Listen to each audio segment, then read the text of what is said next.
Video transformasi geometri kali ini akan membahas tentang translasi.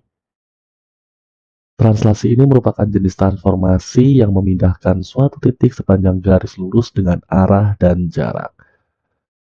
Oke, ilustrasinya adalah ketika ada titik yang membentuk bangun datar, maka jika titik-titik tersebut diberikan translasi yang besarnya sama, maka titik-titik yang membentuk bangun datar tersebut akan menggeser posisi dari bangun datar tersebut.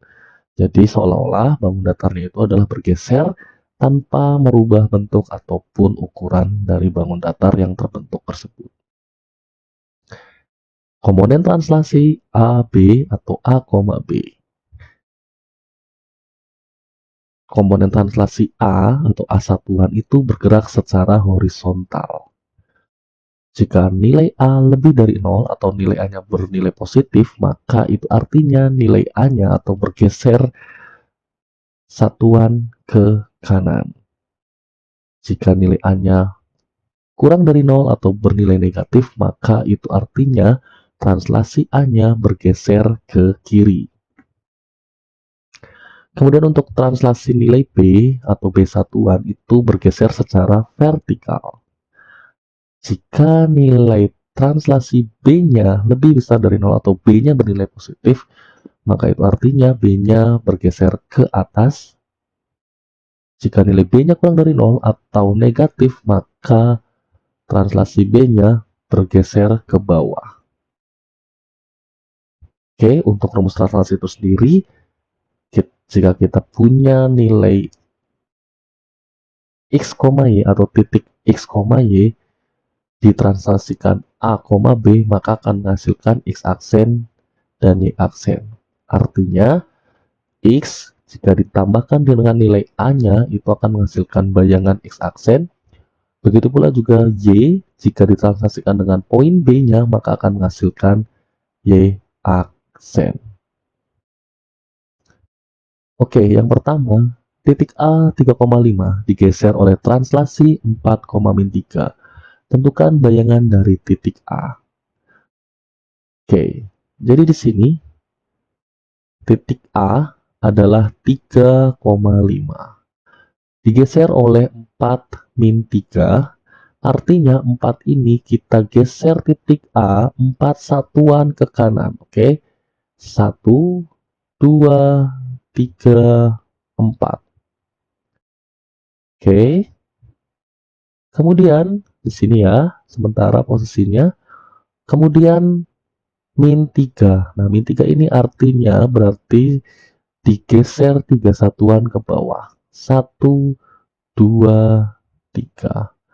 Nah, ini artinya titik A itu bernilai 7,2.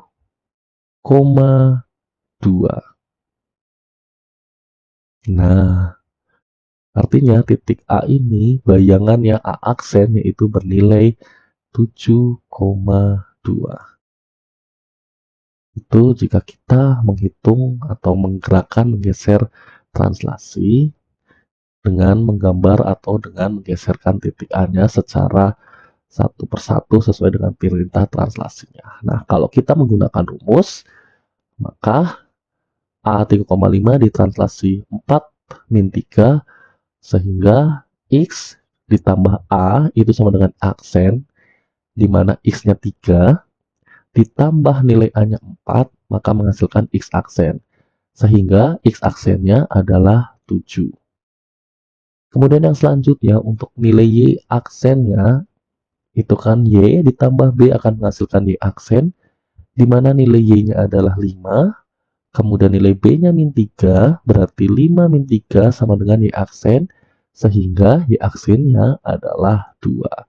Maka sama ya, titik A-nya, bayangannya menjadi, atau bayangan dari titik A-nya menjadi 7,2. Oke, contoh soal yang kedua, yang B, silakan kalian bisa coba secara mandiri ya. Oke, selanjutnya titik C 4,2 digeser oleh translasi AB sehingga bayangan C aksennya adalah 1,6. Maka nilai A dan B adalah, nah di sini contoh soal yang ini yang kita cari adalah nilai translasinya atau perintahnya. Oke, C-nya awalnya 4,2 berada di sini dan C aksennya 1,6 berada di situ, ya. Nah, untuk mengetahui perintahnya ya tinggal kita dari C ke C aksen ini bergeraknya bagaimana. Nah, untuk nilai A-nya berarti kan tadi bergeraknya kalau nggak ke kanan ke kiri. Nah, sedangkan dari C ke C aksen kita lihat maka nilai A-nya bergerak ke kiri. Bergerak ke kiri berapa langkah? Kita lihat 1, 2, 3. Oke, ternyata untuk nilai A-nya bergerak 3 langkah ke kiri. Itu artinya nilai A-nya negatif 3. Kemudian supaya bisa ke C aksen harus bagaimana? Nah, untuk bisa ke C aksen itu harus bergerak ke atas. Berapa langkah? 1, 2, 3, 4. Sehingga nilai B-nya adalah 4. Berarti bisa kita ketahui nilai A-nya min 3, B-nya 4. Lalu bagaimana dengan menggunakan rumus? C 4,2 diberikan translasi AB menghasilkan C aksen atau bayangannya 1,6. Maka kalau pakai rumus 4 ditambah A itu sama dengan 1. 4 ini adalah X-nya ditambah A-nya yang kita cari, kemudian menghasilkan jawaban atau X aksennya adalah 1. 4 ditambah berapa yang hasilnya sama dengan 1? Ya, berarti kita bisa hitung A-nya itu adalah 1 dikurangi 4, yaitu nilai A-nya min 3. Begitu pula untuk mencari nilai B, berarti 2 ditambah B menghasilkan 6. Nah, berapa nilainya? 2 ditambah B atau 2 ditambah berapa yang hasilnya 6? Ya, berarti nilai B-nya hasilnya adalah 6 dikurangi 2, yaitu 4. Nah, untuk contoh soal selanjutnya, seperti biasa, coba kalian lakukan secara mandiri ya. Selanjutnya, untuk soal nomor 5. Titik E, X, Y digeser oleh translasi min 6, 5 sehingga bayangan titik E adalah min 3,6. Maka koordinat titik E adalah, oke, ini yang dicari adalah titik asalnya. Nah, perlu diingat ketika kita mencari titik asal, maka analoginya sama ketika kita pergi ke suatu tempat kemudian kita ingin kembali ke tempat asal kita, maka otomatis arahnya itu adalah arah berkebalikan ketika kita pergi. Misalkan kita ketika pergi harus belok kanan, maka nanti ketika kembali, maka kita akan menjadi belok kiri. Sehingga untuk penghitungannya, karena ini E aksen atau tempat tujuan atau bayangan, sedangkan yang diminta adalah tempat asalnya atau titik asalnya, maka perintah min 6 sama 5 ini harus berkebalikannya. Artinya apa? Ketika min 6 ini adalah untuk nilai A yang biasanya kita baca sebagai geser ke kiri, maka karena ini kita ingin ke asal, maka min 6 ini akan terbaca bergeser ke kanan. Artinya dari min 6 ini kita harus geser 6 langkah ke kanan. Kenapa? Karena yang kita cari adalah titik asal. Yuk kita geser 6 langkah ke kanan. 1, 2, 3, 4, 5, 6. Kemudian nilai 5 yang kita biasa baca digeser ke atas, positif ya ke atas.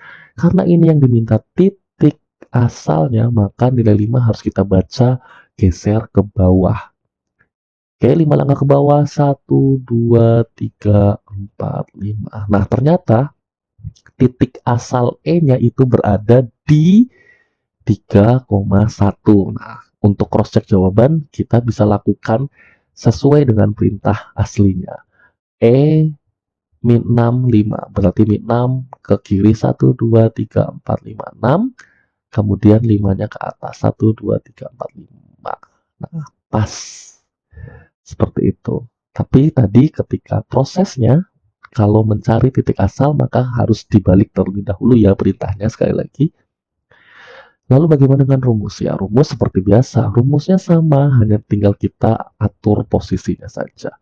Maka X tambah A lah, karena A-nya bernilai negatif berarti X min 6. Hasilnya adalah X aksen, yaitu min 3. Maka nilai X-nya adalah sama dengan min 3 ditambah 6. Nah, min 3 ditambah 6 perlu diingat ya. Di sini berarti cara mengerjakannya karena yang satu negatif, yang satu positif, maka cara mengerjakannya dikurang. Jadi hasilnya adalah 3, 3-nya positif. Kenapa? Karena lebih besar nilai positifnya. Kemudian untuk nilai Y-nya, berarti Y ditambah 5 akan hasilnya sama dengan 6, sehingga nilai Y-nya sama dengan 6 dikurangi 5. Maka nilai Y-nya sama dengan 1.